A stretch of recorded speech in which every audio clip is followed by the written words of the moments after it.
Sancte Spiritus, perpetuorum corde fidelium, et tui moris in eis inium accende, emite Spiritum tuum creabuntur. Oremus, Deus corde fidelium, Sancti Spiritus, illustratione requisti, da nobis in iodem Spiritu recta sapere, de eius semper consolatione gaudere, per Christum Dominum nostrum. Amen. Sede sapientiae, ora pro nobis. Nomine Patris et Filii et Spiritus Sancti. Amen.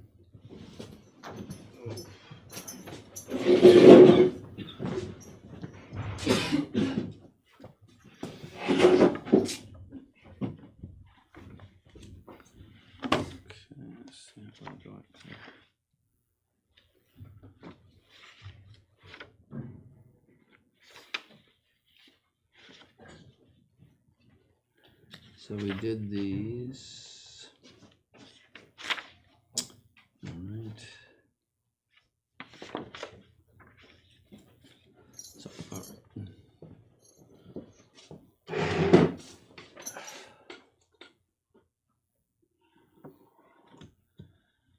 So we're on page 421.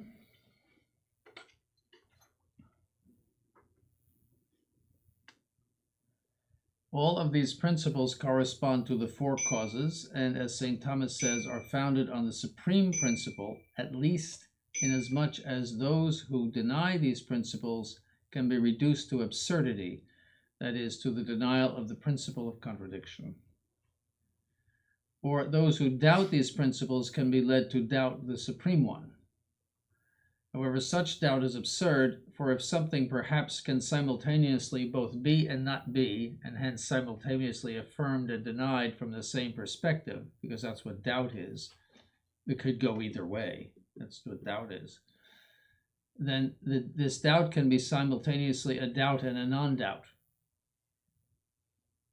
In other words, doubt itself vanishes before our eyes, and nothing remains, not even the opposition between nothingness and being, which is the peak of absurdities and the very annihilation of nothingness itself, where nothingness cannot be conceived without being opposed to being.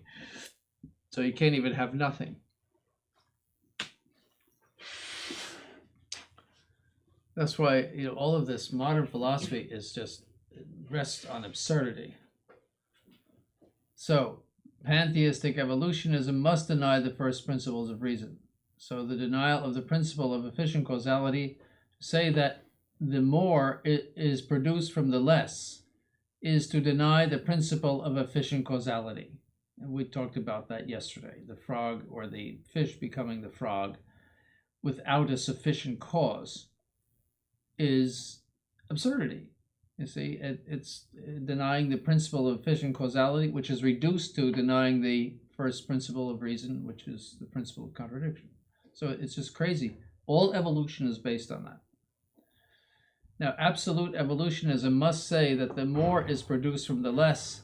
Therefore, absolute evolutionism must deny the principle of efficient causality.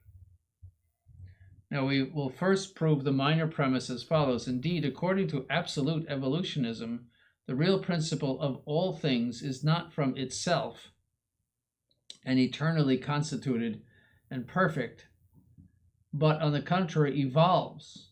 See, so creationism is the God who is infinitely perfect, and being itself created everything that exists. See, that is something from something, you see, and that is being, contingent being from something which is absolute being, which has being by his very nature. Okay, so but see, evolution is ever evolving, ever passing from an imperfect state to an increasingly perfect state. This is to affirm that the more perfect arises from the more imperfect, or that more would be produced from the less, which is crazy. It's lunatic asylum stuff, right? This affirmation is clear in the case of materialistic evolution, like the fish becoming the frog. For according to it, the real and initial principle of all things is matter, containing within itself alone the rudiments of life, though lacking sensation and intellection. So just atoms, just stuff. And to say that sense life and intellective life come forth through evolution from this primitive matter is to say that the more is produced from the less. All our intellects and all of our sciences would arise from a kind of blind, deaf, imbecilic, and stupid God. Some primordial matter. That is, from the mud of the earth, which quite obviously is an absurdity invented for the sake of avoiding the supernatural mysteries, what I said. See, it destroys religion, just wrecks religion. But everybody believes in evolution today, and that's why they don't believe in God. Likewise, in its idealistic form, absolute evolutionism affirms that all things proceed from the idea of universal indeterminate being, which is not yet self-conscious, so some sort of primordial being cloud, you might say. This utterly vague and unconscious idea appears as the august and venerable form of nothingness, for it neither actually formally nor actually eminently contains the subsequent forms of ascending evolution, but rather only contains them potentially.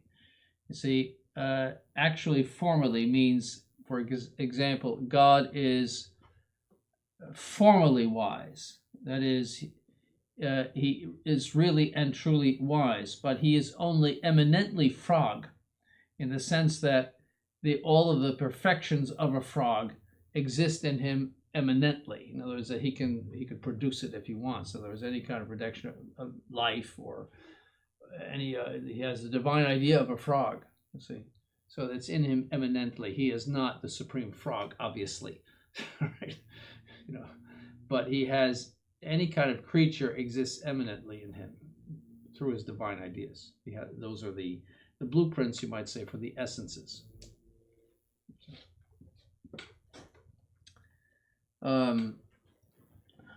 Contains the subsequent forms of ascending evolution, but rather only contains them potentially. That means as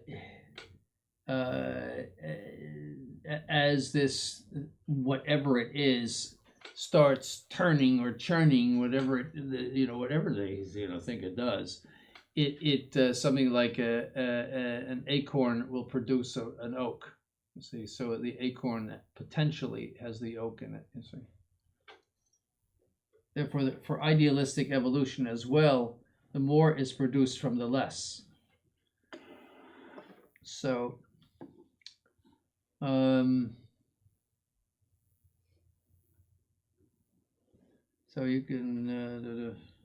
So the major premise is proven as follows. However, to say that the more is produced from the less is to deny the principle of efficient causality, for this greater form of being would lack an efficient cause and would arise from nothingness without a creative cause. So that means everything came from nothing, according to evolutionism, meaning that being would be produced from nothingness. You would have to be a lunatic to believe that. In order to avoid the mystery of creation, they fall into contradiction, for the denial of the principle of efficient causality leads to the denial of the principle of raison d'etre, reason for being. Nay, to the denial of the principle of contradiction, right down to or right up to the top, you might say. It denies the very first principle. For if something which does not exist from itself does not exist from another, then it would not have a reason why it would exist rather than not exist, and hence could not be distinguished from nothingness. You have to have some reason for being, some reason why you came into existence. Either you have your own reason for being, which is God, or you have a reason for being in something else, if your being is contingent, if at some time you did not exist. Or if it's contingent, if you could lose it. So, are you following this, or problems with this? By contrast, in virtue of the principle of efficient causality, it is clear that if being, life, intelligence, morality, and sanctity exist today, it is necessary that there exist from eternity being, life, intelligence, morality, and sanctity. Nay, that means, in fact, that being a se, life a se, from itself. In other words, not from something else, but from itself. Intelligence a se exists. Otherwise, if beings of the same nature as our own, contingent beings, alone exist from eternity, they would have no raison d'etre, no reason for being, given that they would not have in themselves a reason for their existence. A given contingent being does not necessarily require another contingent being as a cause, but both of them necessarily require a necessary being. The more is not produced from the less. Therefore, the first cause must eminently have of itself all the perfections that now exist in the world.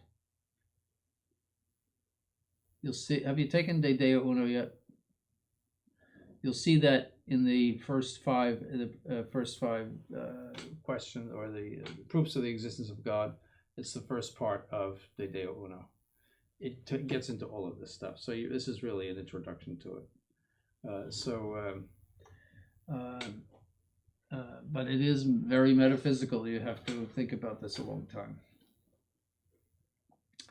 The denial of the principle of finality. According to the principle of finality, every agent acts on account of an end, at least executively. That means in its the execution of its act. Now, absolute evolutionism must deny that every agent acts on account of an end.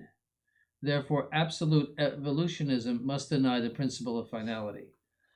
The major premise expressed above is proven as follows. Every agent tends toward an end, at least executively, namely to an end intended by itself or by a superior agent, as the arrow is directed by the archer. So either there's self-movement, as in life, or you are moved by something else, as an arrow. All right, that's what that means. Indeed, action presupposes the ordination of the agent's power to a given act. See, so you have a will, you decide you go and you get some coffee or something. You see, that's an ordering to a specific act.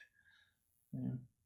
And passive ordination presupposes active ordination. So the arrow is passively ordered, but that requires an active ordination. That's why when you see the arrow, hit the bullseye perfectly, you don't say, "Gosh, that just the wind must have been really good today," and then you'd be carted off to the insane asylum. See, and only intelligence orders, for it alone knows the reason for the end and the raison d'etre of the means. See, it only intelligence, that means the animals are excluded from this, only intelligence knows how to order the arrow to the target. In other words, you have to know the end and you have to know how the means pertain to the end. And you apply them accordingly.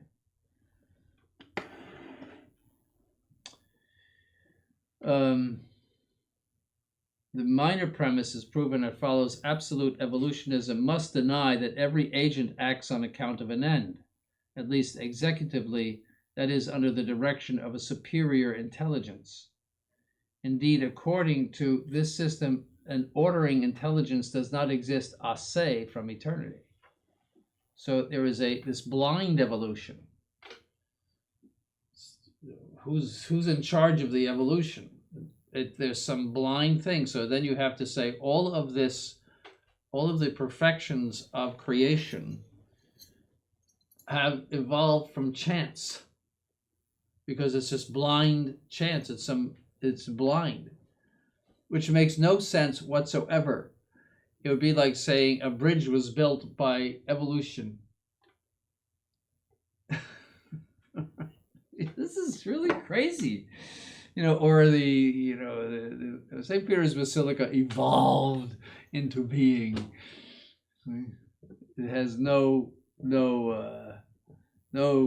ordering cause. No, nothing. No, it just was there one day. This is insanity. This is really crazy. This is like paranoid schizophrenia, So, anyway. The denial of finality is clearer in materialistic evolutionism, for it strives to explain all things through material causality, which is more or less which it more or less confuses with efficient causality. However, it formally rejects the final cause and the existence of an ordering intelligence. By contrast, idealistic evolution sometimes admits an unconscious finality, inasmuch as the inferior forms of evolution tend to superior ones unconsciously. Right? However, in this philosophical system, such a tendency lacks any raison d'etre. Indeed, in truth, an active ordination of an ordering intelligence is required. And an idealistic evolution denies the existence of an eternal intelligence. According to this philosophical system, the idea is at first unaware of itself and arrives at consciousness only with the appearance of man. So it's an unconscious thing that is ordering everything and finally produces a man. This is what they say. Hence, evolution has no director guiding its action.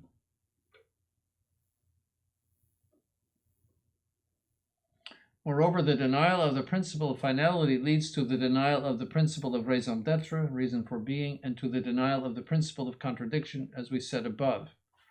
By contrast, when admitted, the principle of finality enables the demonstration of the existence of a universal orderer.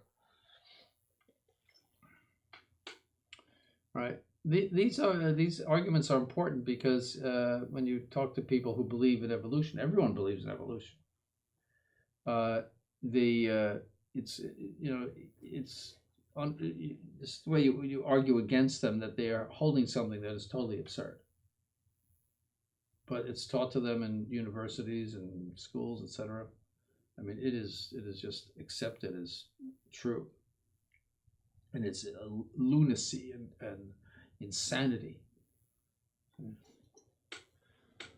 I call it mythology. The denial of the principle of change. According to the principle of change, change presupposes a changeable subject, something that receives the change, that is in some way distinct from the change itself. So if you have clay and you're saying, I'll make an image of St. Joseph out of it, then you say, no, I'll make an image of Our Lady. The clay is the subject of the change, you see, and then there's some change that is, okay? So, now absolute evolutionism mixes together without any distinction the subject of evolution and evolution itself, or universal becoming itself. Therefore, absolute evolutionism must deny the principle of change. So it denies the subject of change. As we already discussed above, the major premise is self-evident. No change occurs without a changed subject that differs from what it previously was. Otherwise, there would be a change in nothing. In other words, if you didn't have any clay, you can't make an image of Our Lady or St. Joseph. Just working with air. This is how crazy it is. Turning to the minor premise, absolute evolutionism mixes together without any distinction the subject of evolution and evolution itself, what is evolving and what it becomes. For materialistic evolutionism reduces matter to physical energy in order to be able to explain how matter would have within itself the principle of its own motion. According to this position, matter is physical energy itself, or in other words, it is its own activity, which is always in motion. Which doesn't make any sense. You can't hit a home run unless you hit the ball. All right, matter of itself, that ball is going to just sit on the ground unless you hit it. Right? Matter of itself does not have a principle of change. Of itself, it has no principle of change. There has to be a cause, and energy is simply a way in which matter is moved. It is a force, a physical force, which is not visible, by which matter is moved. So it's two distinct things. Matter by itself is inert. It must be acted upon by some force in order to have a change. So, likewise, idealistic evolutionism reduces the whole of reality to ideal becoming itself. See, so the basis of reality is not being, but becoming. See, so you see this, just saw yesterday with Leo. That's not my cat. I'm not referring, well, it is my cat, but I'm not referring to him. Prevost. That after saying that capital punishment is not being pro-life, and being inhumane to immigrants is, it didn't say illegal aliens, but immigrants is not being pro-life. And he said, but we must all search for the truth, and and respect one another. So everything is in flux. You see, it's you have to. If you saw it, too bad I don't have the clip. But it's always searching and becoming, and it's a constant evolution of dogma, and everything is searching and finding and dialoguing and everything. It's the same thing. The idea of a fixed dogma for these people it's just a violence to their intellects. A fixed dogma. He said at the end, the church's teaching is very clear in all of this. He denies the church's teaching concerning capital punishment. The church has always defended capital punishment. It existed in the Old Testament. See, so what are we going to say that for example, it was part of the old law that if you blasphemed or did some terrible thing, you should be stoned to death. That was the old law. That's why they picked up stones to try to stone our Lord, and they disappeared from them. But they were obeying, in their own minds, the old law. So does that mean God is not pro-life? Is something wrong with God? It was part of the old law. There are many things for which you would be put to death in the old law. And the Catholic Church has always defended capital punishment. And he has denied it. But he says the teaching of the church is very clear on this. And I never saw any teaching on the church about illegal aliens. These people have come into this country knowing that they're entering illegally, therefore subject to prosecution if they are caught. There is nothing anti-pro-life or anti-anything about prosecuting someone who has disobeyed the law. But he was trying to defend the fact that this Supich character, supposedly the Archbishop of Chicago, was giving an award to someone who had promoted abortion, a senator who had constantly promoted abortion, Democrat, of course, during his lifetime, and now he's retiring, and now we're going to honor you. Well, there were 10 Novus Ordo bishops who said, don't do this, because it rewards abortion, this person. But Leo was defending it, because there's a lot of ways that you can be anti-pro-life, which doesn't defend it at all. It doesn't. I mean, even if you wanted to take what he said, it doesn't defend it. In other words, to say, well, capital punishment is against it, and this is against it, that doesn't mean that it saves 60 million babies from a bloody death. I'm just pointing that out, that this is in the minds of people. This is the mentality of the modern age. That's why this is important. So, thus, motion does not need a first extrinsic mover, and does not need an explanation, for itself is the principle and the explanation of all things. So he's describing evolutionism there.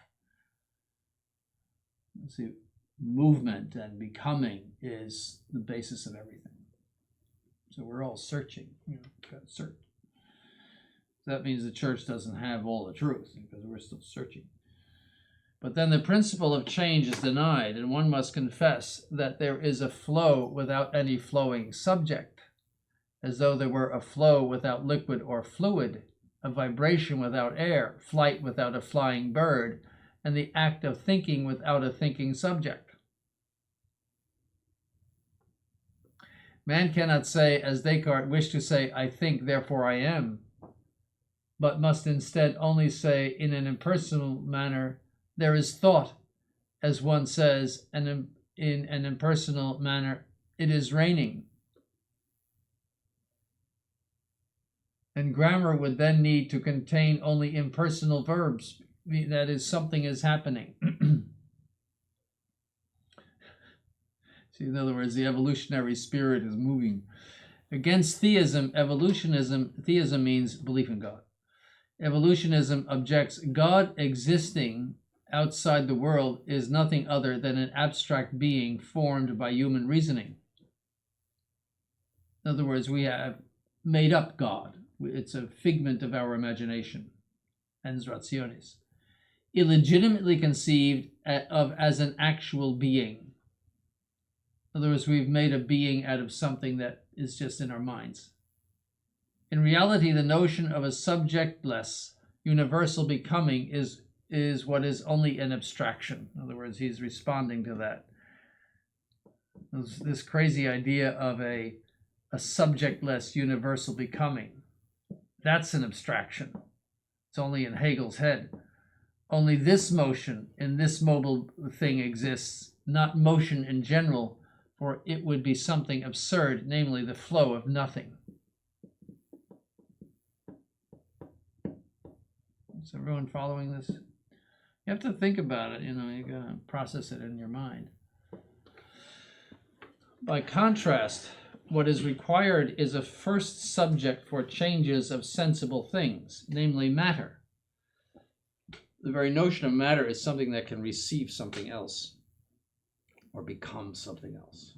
It's the very notion of matter in general. However, the subject, which is changeable and utterly imperfect in itself, is not its existence through its essence. That's only God. That is, it does not include existence in its definition. Rather, it is conceived only as something capable of existing, and hence is not being from itself, just as it does not move or act from itself. So it doesn't exist on its own principle, as God does. It must receive existence. Therefore, it is contingent. It can receive existence, it could lose existence. Nor could it be produced from a preceding subject, since it would be the first subject. Therefore, it is produced ex nihilo.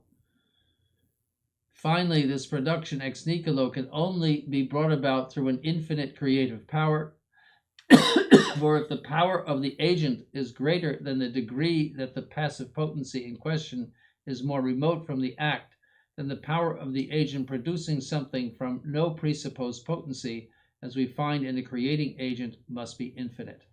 In other words, that's St. Thomas.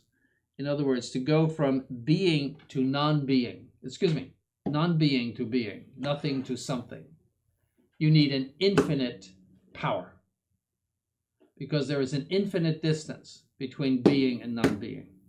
So to go from non-being to being, you need an infinite power.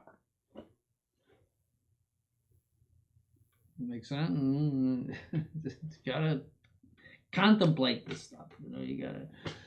It's not like learning the times tables in arithmetic. You gotta think about this stuff. That's what that means. See, there's not an infinite difference between, say, an arrow that's on your bow and in the target. That's not an infinite distance. In other words, when I say infinite distance, in other words, the change that it undergoes is not infinite. It's just motion. But a change from non-being to being is infinite.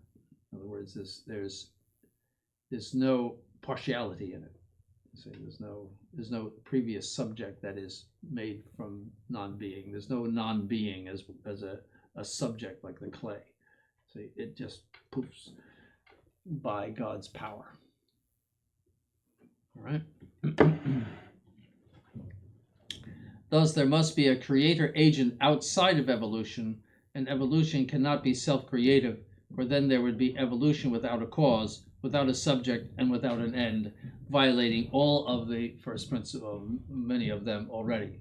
In other words, no cause, no subject, and no end.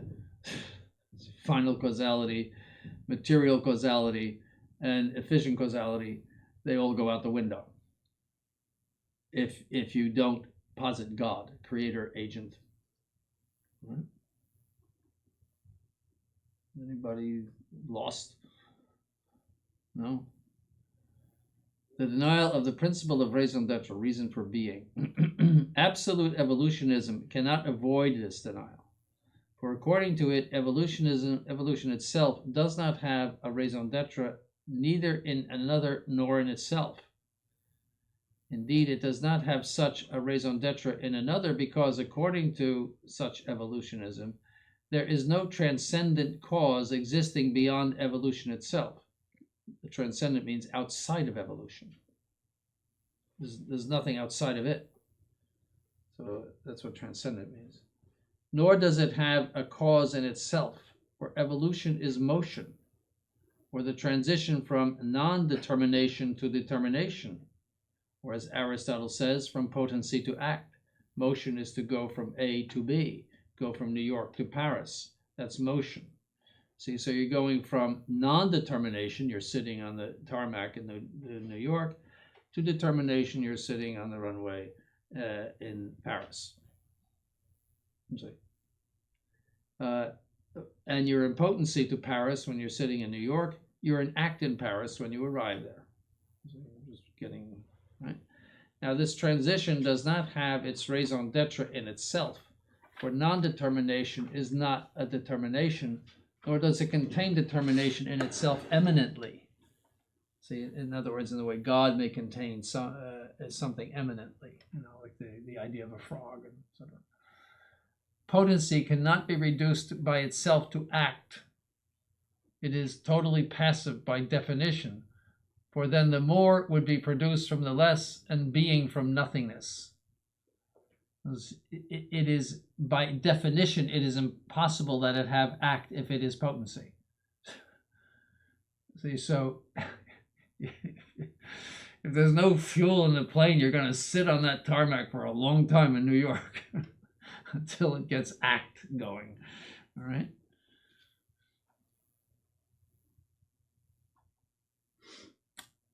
Five, the denial of the principle of substance.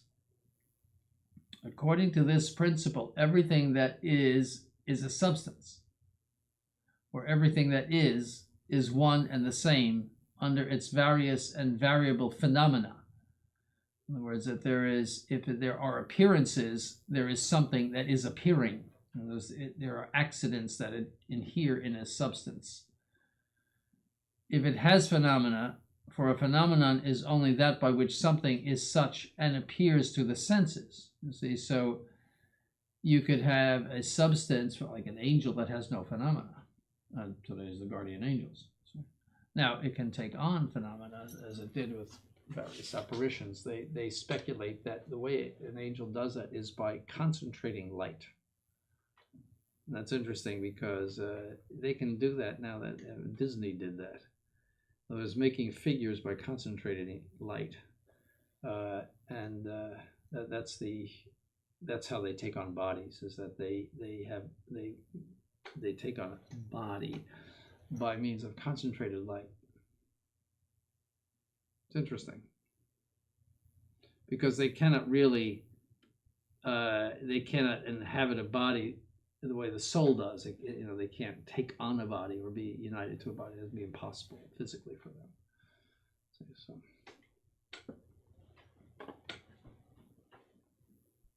I think that's why they scare everybody. You ever notice in sacred scripture, they always have to say, "Don't be afraid." Everybody's petrified of an angel, and so they must have an appearance that is very stunning, let's say.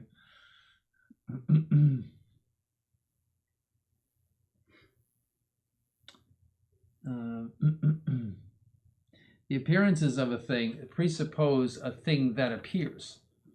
Now, according to absolute evolutionism, not only are there not diverse substances, but indeed there is not even one single substance, for there is only a universal becoming without a subject. See, nothing, substance is too static for them. That this is water or something. That's too static. Everything's becoming. See, so there is no substance, and there are phenomena, that is, appearances, without a thing that appears. So phenomena that adhere to nothing.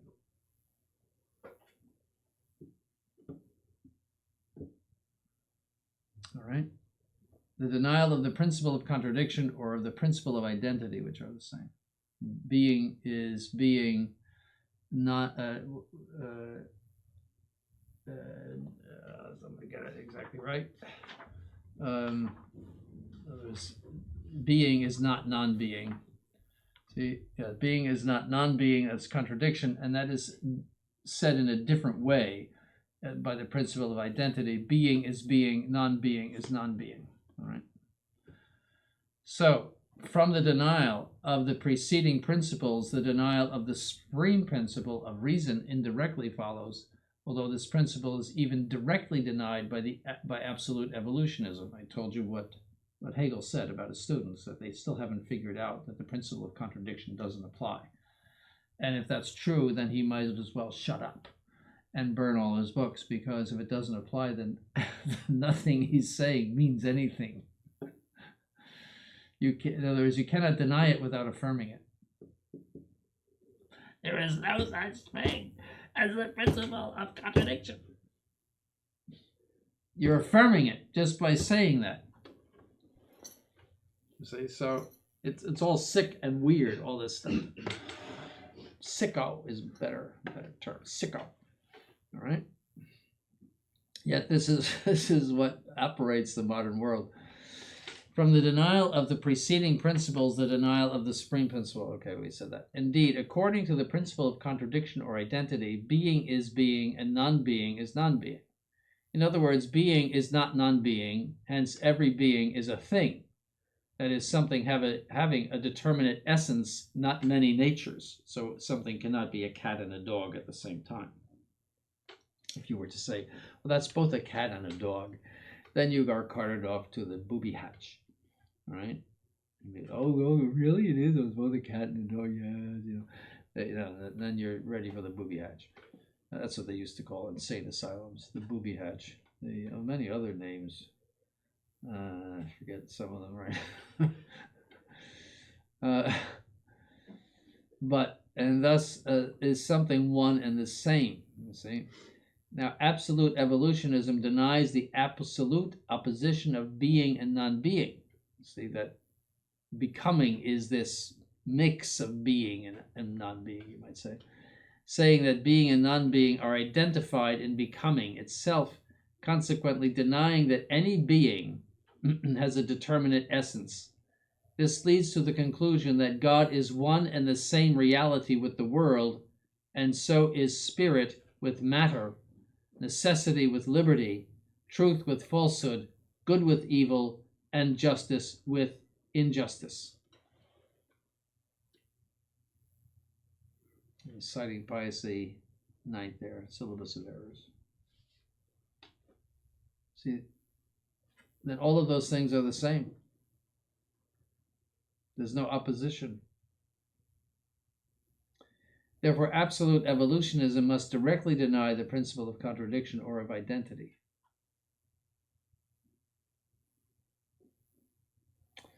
All right, you can read the small print on your own.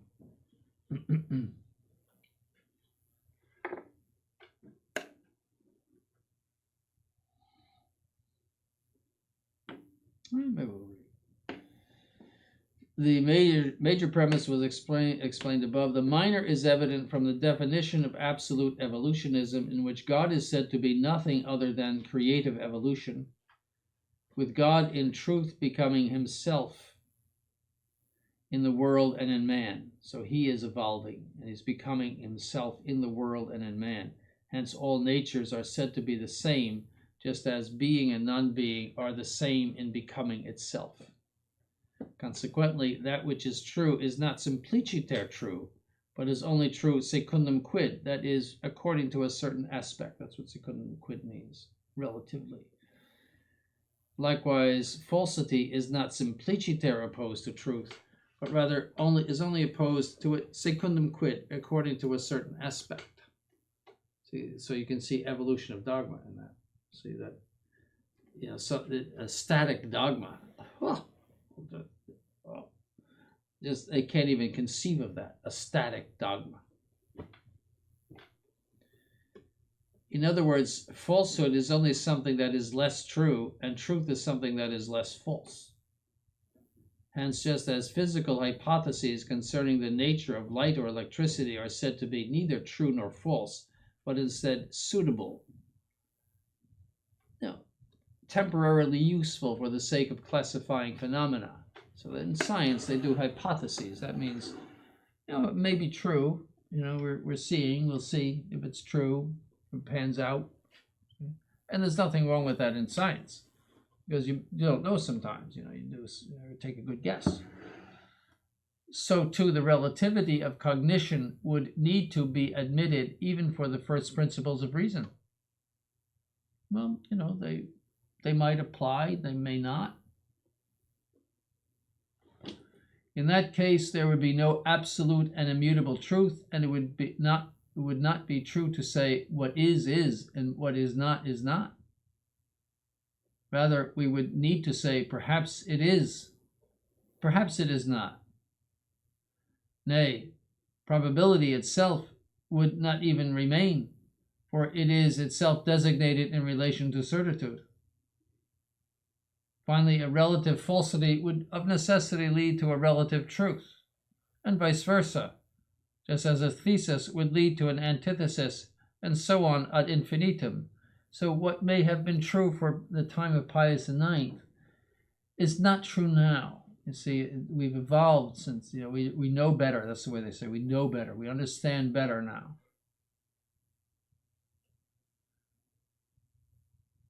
Finally, a relative falsity would of necessity lead to a relative truth, and vice versa, just as a thesis would lead to an antithesis, and so forth.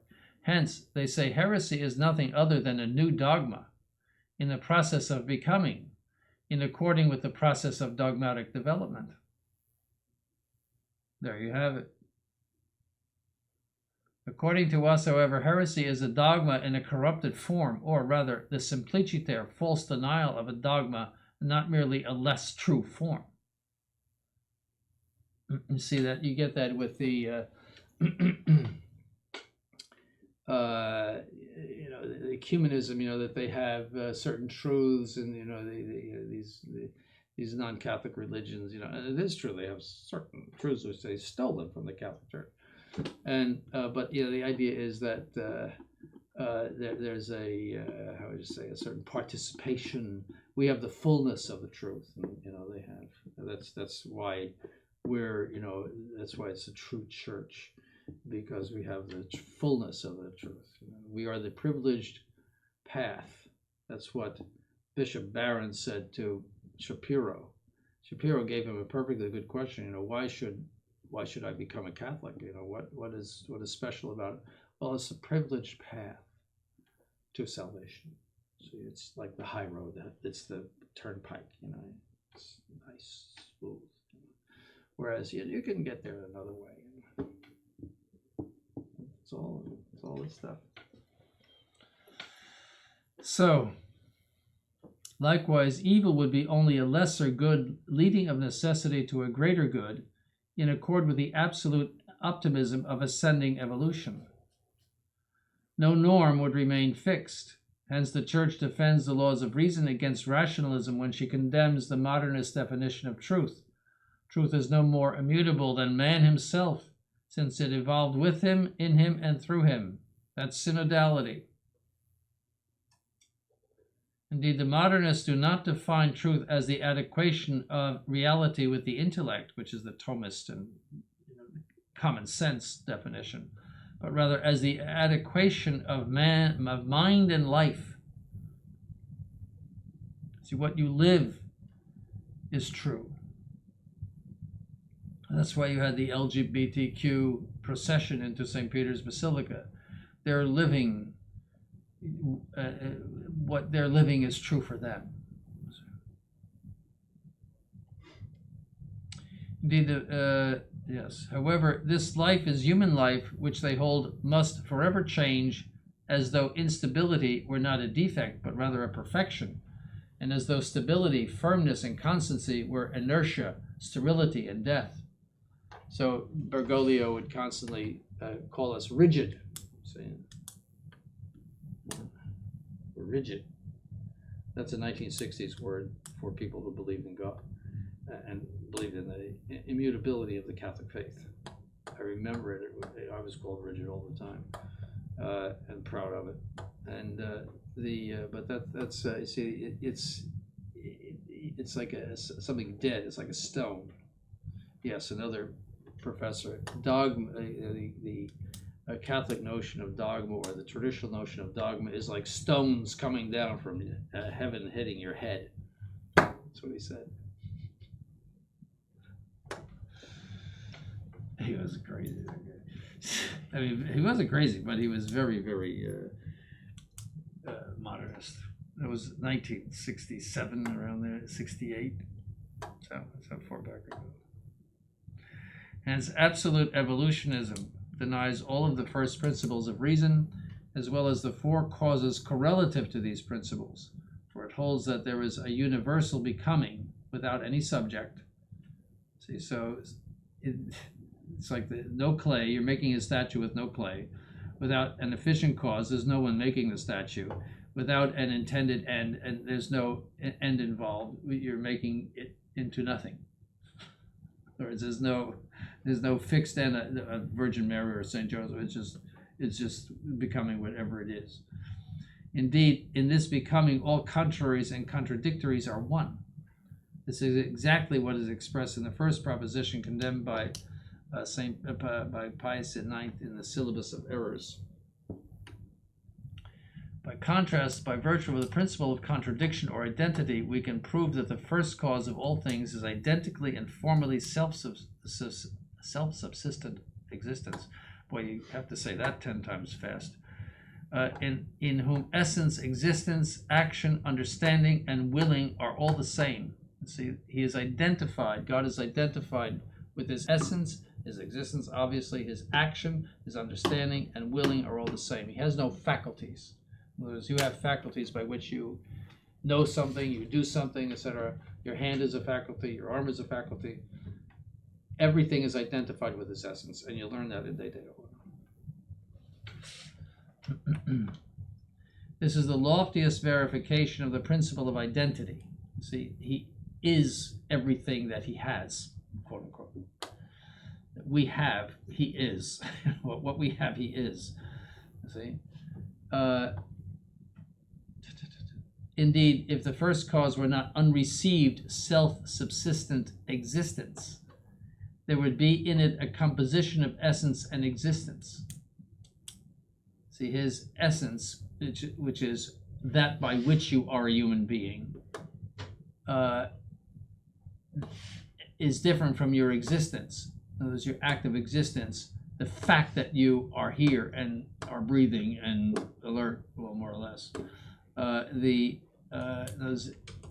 Those two things come together in a creature, essence and existence. It's something like the plans of a building and then the actual building itself. In other words, there's an existence that is given to the plans. In God, those things are absolutely the same. And only in God. You'll learn that in For by virtue of the principle of identity, every composite has a cause. So you are a composite of essence and existence.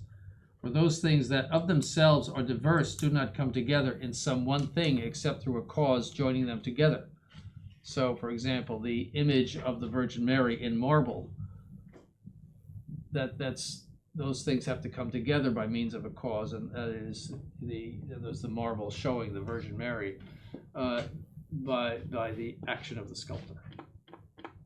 cause. It doesn't happen by itself. All right, we're going to stop that. I have to schedule a quiz. I'm getting too far. So this is October 2nd.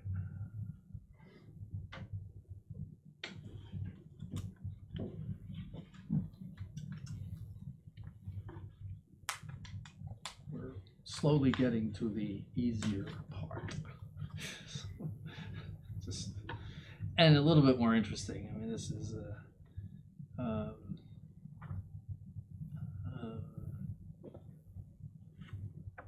yeah. So, hang on. Let me see if I can.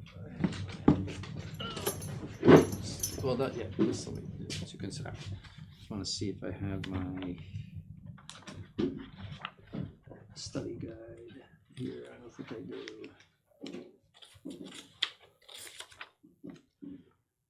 Oh, maybe I do. I still have to correct some of your quizzes. So we did. Looks like we did we got up to number 20, right? Yes. Okay. All right. What's today? Do I have you? Today is. I don't have you tomorrow. I have you Monday. Tuesday. All right, Tuesday. We'll do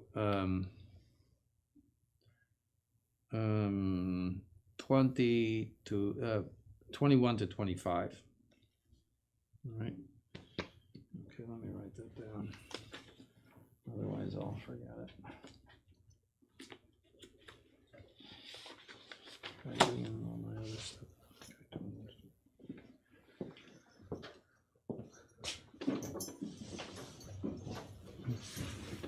In nomine Patris et Filii et Spiritus Sancti, amen. Subtuum presidium confugimus sancta Dei genitrix nostros deprecationis et despicias in necessitatibus, sed a periculis cunctis libera nos semper, Virgo gloriosa benedicta. Amen. In nomine Patris et Filii et Spiritus Sancti, amen.